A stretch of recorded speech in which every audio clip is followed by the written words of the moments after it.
Bolavenak everyone, my name is Eroni.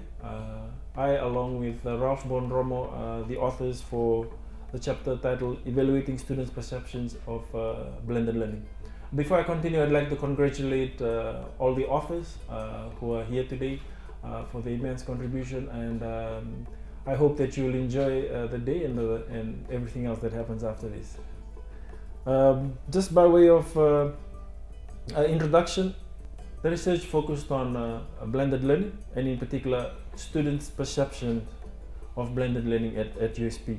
And the primary objective of this project was to evaluate students' perceptions about their lived experiences while studying a course offered in the blended mode.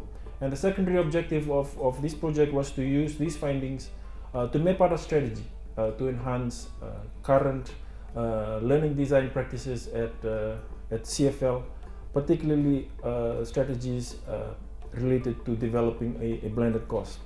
The blended learning landscape at USP could be divided or could be categorized into three categories. The first one being blended courses developed by faculty with CFL's assistance or input, and the second one is where the faculty develops blended courses on its own without CFL input, and this usually arises due to some unforeseen circumstances. And the third category is where we have other courses offered in other flexible modes, print, online, but it has some form of blend happening within the course. The data for this research was gathered using an online questionnaire which was sent out to students, and we also conducted in-depth interviews at 4 campuses outside of Lodala, namely the Lambasa campus, the Lotoko campus, the Honiara campus in the Solomon Islands, and also the Kiribati campus. What inspired me to do this research? Well, my own experience as a distance learner was a motivating factor for me, because I was always wondering, how do these distance learners survive? I myself was a distance learner, and we wrote a whole book on this. We published a book called Flexible Learning Footprints. If you don't have that book, please contact CFL. We can give you a copy of that.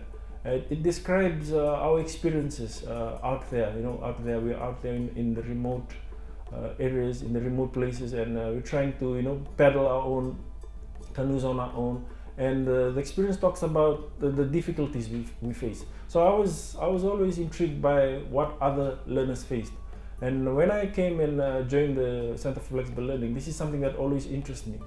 How do distance learners integrate into a course, into a program? And this sort of prompted me or inspired me to conduct this research. How do our students view, how do they perceive courses offered in the blended mode? Now, to the outcomes of the research. Well, the survey questions that we sent out were framed using the dimensions of flexibility that's stipulated in USP's flexible learning policy of 2017. The response rate was not that great.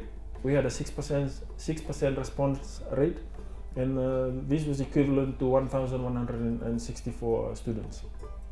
The findings for this research indicated that students' perceptions of blended learning differed for students at Lodala and those in our regional campuses. While the Lodala students find the learning experience to be a bit favorable, students in our regional campuses found it challenging.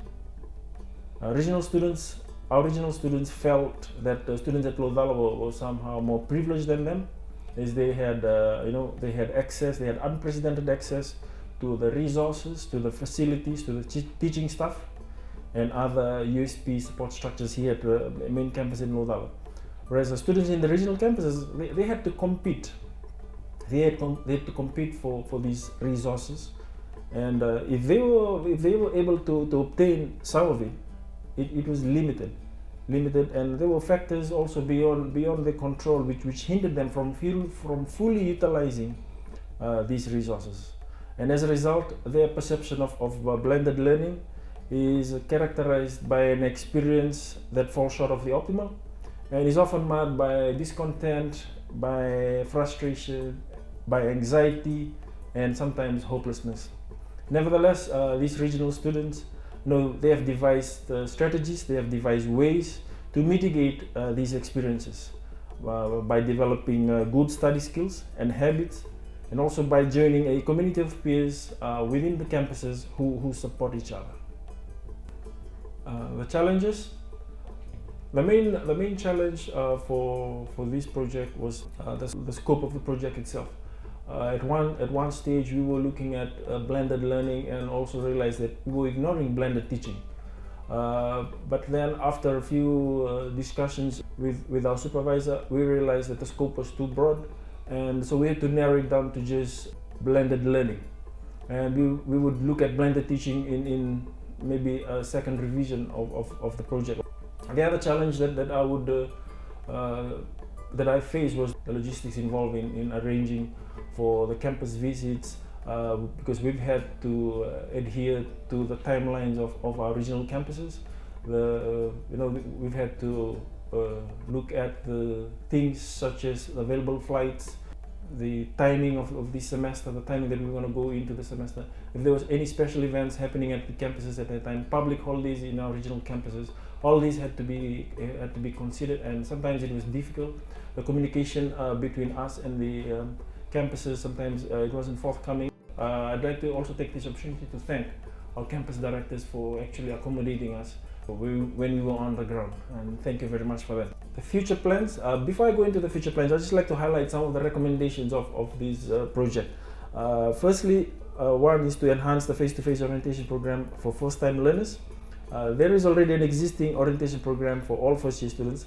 However, this we feel that this needs to be enhanced to cater for distance learners enrolling in the print, the blended, and the online courses. Secondly, the university, I feel, needs to develop and invest in a buddy system and nurture the existing community of peers on our regional campuses, where senior students provide mentoring assistance for newcomers to ease their transition to the new learning environment and the new learning style.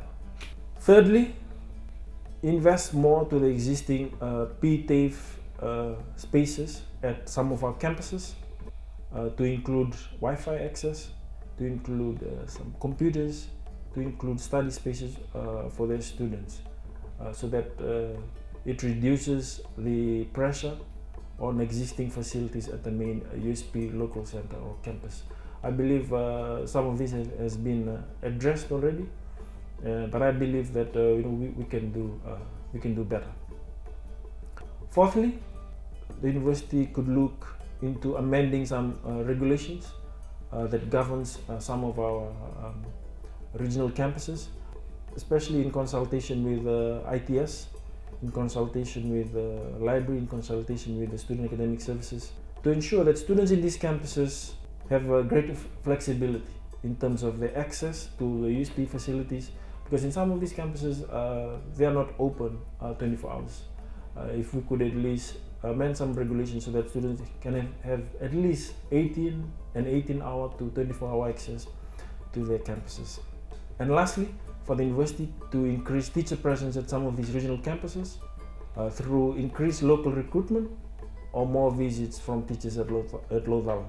And this is especially so for 100 level courses offered through the flexible modes, especially the blended mode or the online mode, because this will greatly help to reduce the anxiety levels of first year students.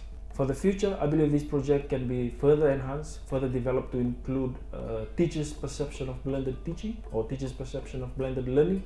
And I'd like to also take this opportunity to thank the university for funding this project, for their support. I also take this opportunity to thank the Director, Center for Flexible Learning, and the Provost Chancellor for Flexible Learning for his guidance, for his leadership, for his support. And also I'd like to thank Ralph Bonromo for his assistance with this project. Thank you very much. God bless you all.